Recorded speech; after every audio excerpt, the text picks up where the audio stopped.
ಕಳೆದ ವಿಧಾನಸಭೆ ಅಧಿವೇಶನ ಆದಮೇಲೆ ಮಾನ್ಯ ಅಪ್ಪಣ್ಣ ಹೆಗ್ಡೆಯವರು ಮತ್ತು ವೈ.ಎಂ. ವೀರಣ್ಣ ಅವರು ನಿಧನರಾಗಿದ್ದಾರೆ.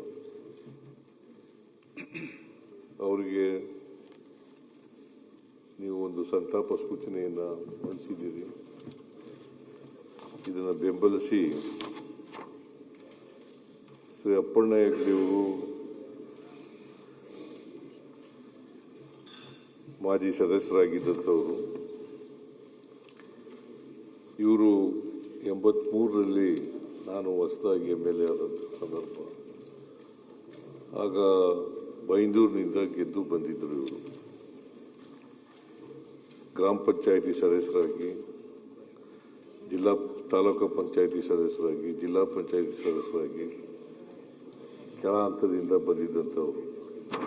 ಅಧಿಕಾರ ವಿಕೇಂದ್ರೀಕರಣದಲ್ಲಿ ಕೆಲಸ ಮಾಡಿದ್ದಂಥವರು. ಅವರು ಪಾಪ ಭಾಳ ಒಳ್ಳೆ ಮನುಷ್ಯ. ನಮ್ಮ ಜೊತೆಯಲ್ಲಿ MLA ಆಗಿದ್ದರು. 83ರಲ್ಲಿ ನಾನು ಕೂಡ ಹೊಸದಾಗಿ MLA ಆಗಿದ್ದೆ. ಅವರು ಕೂಡ ಹೊಸದಾಗಿ MLA ಆಗಿದ್ದರು. ಅವರು ಮೂಲತಃ ಕೃಷಿಕರು, ಆಮೇಲೆ ರಾಜಕಾರಣನೂ ಕೂಡ ಮಾಡ್ತಾಯಿದ್ರು. ಆಮೇಲೆ ಸ್ವಾತಂತ್ರ್ಯ ಚಳುವಳಿನಲ್ಲಿ ಭಾಗವಹಿಸಿದಂಥವ್ರು, ಬಾಲ್ಯದಲ್ಲಿ ಸ್ವಾತಂತ್ರ್ಯ ಚಳುವಳಿನಲ್ಲಿ ಭಾಗವಹಿಸಿದಂಥವರು. ಅವರು ಅನೇಕ ಸಂಘ ಸಂಸ್ಥೆಗಳಲ್ಲಿ ಕೆಲಸ ಮಾಡಿದಂಥವ್ರು. ಸೊ ಅವರ ಅಗಲಿಕೆಯಿಂದ ಒಬ್ಬ ಸಭ್ಯ ವ್ಯಕ್ತಿಯನ್ನು ಕಳ್ಕೊಂಡಿದ್ದೀವಿ ಅಂತಕ್ಕಂಥ ಮಾತುಗಳನ್ನು ಈ ಸಂದರ್ಭದಲ್ಲಿ ಹೇಳ್ತಾ, ಅವರ ಆತ್ಮಕ್ಕೆ ಚಿರಶಾಂತಿ ದೊರಕಲಿ, ಅವರ ಕುಟುಂಬ ವರ್ಗದವರು ಅವರ ದುಃಖವನ್ನು ಭರಿಸ್ತಕ್ಕಂಥ ಶಕ್ತಿ ಕೊಡಲಿ ಅಂತ ಹೇಳಿ ಪ್ರಾರ್ಥನೆ ಮಾಡ್ತೇನೆ. ವೀರಣ್ಣವರು ದಾವಣಗೆರೆಯವರು. ಇವರು ವೃತ್ತಿಯಲ್ಲಿ ಕೃಷಿಕರಾದರೂ ಕೂಡ ವ್ಯಾಪಾರ ಮಾಡ್ಕೊಂಡಿದ್ರು. ಅವರು ಮತ್ತು ಚಲನಚಿತ್ರ ನಿರ್ಮಾಪಕರಾಗೂ ಕೂಡ ಕೆಲಸ ಮಾಡಿದರು. ಬಾಪೂಜಿ ವಿದ್ಯಾಸಂಸ್ಥೆ ಅದರಲ್ಲಿ ಸದಸ್ಯರಾಗಿ ಕೆಲಸ ಮಾಡಿದ್ದಂಥವರು. ಇವರಿಗೆ ಶಿಕ್ಷಣದಲ್ಲಿ ಅಪಾರವಾದಂಥ ಆಸಕ್ತಿ ಇದ್ದಂಥವರು. ಅವರನ್ನು ನಾವು ಕಳ್ಕೊಂಡಿದ್ದೀವಿ. ಅವರ ಆತ್ಮಕ್ಕೆ ಚಿರಶಾಂತಿ ದೊರಕಲಿ ಅಂತೇಳಿ ಪ್ರಾರ್ಥನೆ ಮಾಡಿ, ಅವರ ಕುಟುಂಬ ವರ್ಗದವರಿಗೆ ಅವ್ರ ಸಾವು ದುಃಖವನ್ನು ಭರಿಸ್ತಕ್ಕಂಥ ಶಕ್ತಿ ಕೊಡಲಿ ಅಂತೇಳಿ ಪ್ರಾರ್ಥನೆ ಮಾಡ್ತೀವಿ.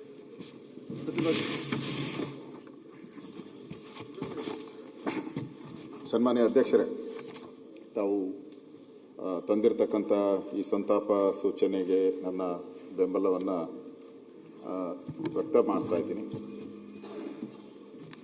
ವಿಶೇಷವಾಗಿ ಅಪ್ಪಣ್ಣ ಹೆಗ್ಡೆ ಮತ್ತು ಸನ್ಮಾನ್ಯ ವೀರಣ್ಣ ಅವರು ಭಾಳ ಹಿಂದೆ, ನಾವು ಅಧಿವೇಶನಕ್ಕೆ ಎಲೆಕ್ಟ್ ಆಗಿ ಬರೋಕ್ಕೆ ಭಾಳ ಹಿಂದೆನೇ ಇವರೆಲ್ಲರೂ ಕೂಡ ಈ ಸದನದಲ್ಲಿ ಕೆಲಸ ಮಾಡಿ ಸಾಮಾಜಿಕ ಚಳುವಳಿಗಳಲ್ಲಿ ಕೆಲಸ ಮಾಡಿರೋವಂಥವ್ರು. ವಿಶೇಷವಾಗಿ ಅಪ್ಪಣ್ಣ ಹೆಗ್ಡೆ ಅವರು ನಿಮ್ಮ ಕರಾವಳಿ ಭಾಗದವರು. ನಾನು ಕೇಳಿದೆ ನಮ್ಮ ಸುನಿಲ್ನೇ ಏನು ಅಂತ ಅದ್ರ ಬಗ್ಗೆ. ಅವ್ರು ಹೇಳಿದ್ರು ಎಲ್ಲರಿಗೂ ಪ್ರೀತಿ ಪಾತ್ರರು ಅವರು ಅಂತ. ಎಲ್ಲರಿಗೂ ಅಲ್ಲಿರುವಂಥ ಎಲ್ಲ ಸಮಾಜದ ಜೊತೆನೂ ಕೂಡ ಪ್ರೀತಿ ಪಾತ್ರರಾಗಿ ಸಹೋದರ ಬಾಳ್ವೆಯನ್ನು ಮಾಡಿದಂಥವರು. ಎಲ್ಲ ರಂಗದಲ್ಲೂ, ಅಂದರೆ ಜಿಲ್ಲಾ ಪಂಚಾಯಿತಿ, ತಾಲೂಕ್ ಪಂಚಾಯಿತಿ, ಗ್ರಾಮ ಪಂಚಾಯಿತಿ ಮತ್ತು ವಿಶೇಷವಾಗಿ ದೇವಸ್ಥಾನಗಳ ಟ್ರಸ್ಟು, ಈ ಥರದ್ದು ಎಲ್ಲದರಲ್ಲೂ ಕೆಲಸ ಮಾಡಿ ವಿಧಾನಸಭೆ ಮತ್ತು ವಿಧಾನ ಪರಿಷತ್ಗೆ ಎರಡರಲ್ಲೂ ಆಯ್ಕೆಯಾಗಿ ಕೆಲಸ ಮಾಡಿದ್ದಾರೆ. ಒಬ್ಬ ಹಿರಿಯ ರಾಜಕಾರಣಿ. ಅವರು ದಿನಾಂಕ 7/2/2020 ಒಂದು ನಿಧನ ಹೊಂದಿರ್ತಾರೆ. ಅವರಿಗೆ ನಾನು ಅತ್ಯಂತ ವಿಷಾದದಿಂದ ಗೌರವವನ್ನು ಸಲ್ಲಿಸ್ತಾ ಇದ್ದೀನಿ. ಅದೇ ರೀತಿ ಸನ್ಮಾನ್ಯ ಎಂ. ವೀರಣ್ಣ ಅವರು ದಾವಣಗೆರೆ ಕ್ಷೇತ್ರದ ಶಾಸಕರಾಗಿ ಆಯ್ಕೆಯಾಗಿದ್ದಾರೆ. ಅವ್ರಿಗೂ ಸಹ ಜಮೀನ್ದಾರ್ ಮನೆತನ ಹಿನ್ನೆಲೆಯಲ್ಲಿ ಬಂದವರು. ಮತ್ತು ಬಾಪೂಜಿ ವಿದ್ಯಾಸಂಸ್ಥೆ, ವೀರಭದ್ರ ದೇವಸ್ಥಾನ, ಈ ಥರದ ಹಲವಾರು ಸಂಘ ಸಂಸ್ಥೆಗಳಲ್ಲೂ ನಿರಂತರವಾಗಿ ಕೆಲಸ ಮಾಡಿದ್ದಾರೆ. ಅವರು ಕೂಡ 6/2/26 ನಿಧನ ಹೊಂದಿದ್ದಾರೆ. ಇವರಿಬ್ಬರು ಸಮಾಜದ ಮುಖಿಯಾಗಿ ಸಮಾಜದ ಪರವಾಗಿ ಕೆಲಸ ಮಾಡಿದಂಥ ಇಬ್ಬರು ಗೌರವಾನ್ವಿತರು ಇವತ್ತು ನಮ್ಮ ಮಧ್ಯೆ ಅವರಿಲ್ಲ. ಆದರೂ ಕೂಡ ಅವ್ರು ಮಾಡಿದಂಥ ಕೆಲಸಗಳು ಶಾಶ್ವತವಾಗಿ ಸಮಾಜದಲ್ಲಿ ಉಳಿಯುತ್ತೆ. ಯಾರ್ಯಾರು ಈ ಸಮಾಜಕ್ಕೆ ಒಳಿತನ ಮಾಡಿದಾರೋ ಅವರೆಲ್ಲರೂ ಕೂಡ ಅವರ ಹೆಸರು ಶಾಶ್ವತವಾಗಿ ಉಳಿಯುತ್ತೆ. ಆ ರೀತಿ ಕೆಲಸ ಮಾಡಿದಂಥ ಇವರಿಬ್ಬರಿಗೂ ಕೂಡ ತಾವು ತಂದಿರುವಂಥ ಸಂತಾಪ ಸೂಚನೆಗೆ ನನ್ನ ಬೆಂಬಲವನ್ನು ವ್ಯಕ್ತ ಮಾಡ್ತೀನಿ. ಮತ್ತು ಅದೇ ರೀತಿ ಅವರ ಕುಟುಂಬದವರಿಗೂ ಕೂಡ ಈ ದುಃಖವನ್ನು ಭರಿಸುವಂಥ ಶಕ್ತಿ ಹಾಗೂ ಭಗವಂತ ನೀಡಲಿ ಅಂತೇಳಿ ನಾನು ಕೂಡ ಅವರ ಜೊತೆ ಭಾಗಿಯಾಗಿದ್ದೆ. ಧನ್ಯವಾದ. ಹರೀಶ್.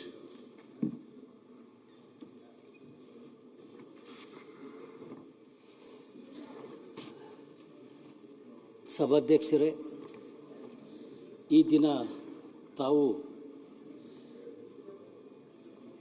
ದಿವಂಗತ ಶ್ರೀ ಅಪ್ಪಣ್ಣ ಹೆಗ್ಡೆ ಮತ್ತು ಶ್ರೀ ವೈ.ಎಂ. ವೀರಣ್ಣ ಇವರುಗಳ ನಿಧನದ ಸಂತಾಪ ಸೂಚನೆಯನ್ನು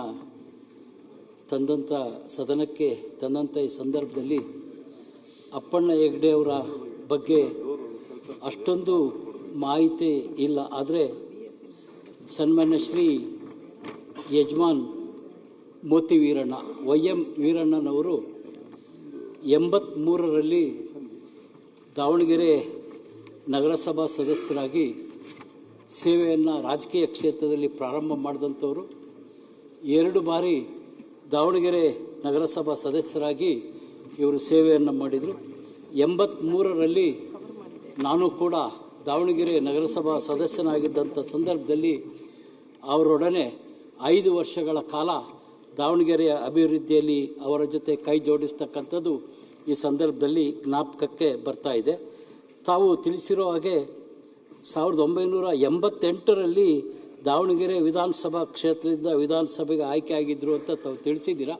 ಆದರೆ ನನಗೆ ಮಾಹಿತಿ ಇರೋ ರೀತಿ 1989ರಲ್ಲಿ ವಿಧಾನಸಭೆ ಚುನಾವಣೆಯಲ್ಲಿ ಅವರು ದಾವಣಗೆರೆ ವಿಧಾನಸಭಾ ಕ್ಷೇತ್ರದ ಸದಸ್ಯರಾಗಿ ಸೇವೆಯನ್ನು ಮಾಡಿದರು.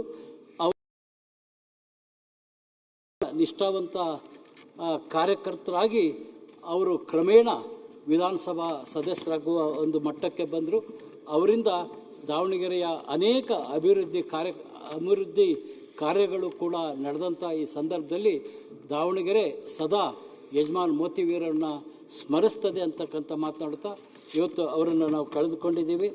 ಅವರ ಮನೆತನಕ್ಕೆ ಮತ್ತು ಅವರ ಬಂಧುಗಳು, ಅವರ ಸ್ನೇಹಿತರಿಗೆ ಅವರ ಅಗಲಿಕೆಯಿಂದಾದಂಥ ನೋವನ್ನು ಭರಿಸುವ ಶಕ್ತಿ ಆ ಭಗವಂತ ನೀಡಲಿ, ಅವರ ಕುಟುಂಬಕ್ಕೆ ಒಳ್ಳೆಯದಾಗಲಿ ಅಂಥೇಳಿ ಈ ಒಂದು ಸಂತಾಪ ಸೂಚಕವನ್ನು ನಾನು ಬೆಂಬಲಿಸಿ ನನ್ನ ಮಾತನ್ನು ಮುಗಿಸ್ತೇನೆ. ಧನ್ಯವಾದ.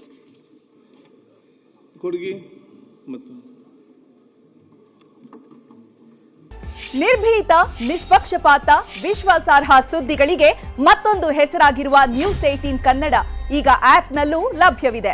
ದಯವಿಟ್ಟು ಇಲ್ಲಿರುವ QR ಕೋಡ್ ಅನ್ನು ಸ್ಕ್ಯಾನ್ ಮಾಡಿಕೊಂಡು ಆಪ್ ಡೌನ್ಲೋಡ್ ಮಾಡೋದಕ್ಕೆ ಮರಿಬೇಡಿ. ನಿಮ್ಮ ಬೆಂಬಲ ಹೀಗೆ ಸದಾ ನಮ್ಮೊಂದಿಗಿರಲಿ. ಧನ್ಯವಾದ.